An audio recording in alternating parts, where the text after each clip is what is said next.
Concrètement, 14 réacteurs de 900 MW seront arrêtés d'ici à 2035. Ce mouvement commencera à l'été 2020 avec l'arrêt définitif des 2 réacteurs de Fessenheim. Restera alors à organiser la fermeture de 12 réacteurs entre 2025 et 2035. 4 à 6 réacteurs d'ici 2030, le reste entre 2030 et 2035. Les décisions que nous devons prendre auront des conséquences sur de nombreuses décennies, bien au-delà de nos mandats.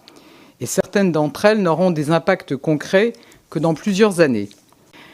Nous avons devant nous des étapes concrètes à réussir rapidement, et c'est bien notre responsabilité. La première étape est d'arrêter les 2 réacteurs de la centrale de Fessenheim. Ce sera fait avant la fin du premier semestre, avec la fermeture du premier réacteur en février, puis du second en juin. La trajectoire est claire jusqu'en 2035.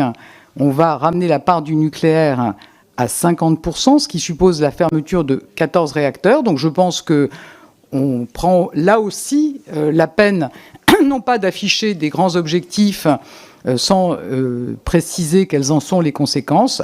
Ramener la part du nucléaire à 50% en 2035 suppose de fermer 14 réacteurs supplémentaires.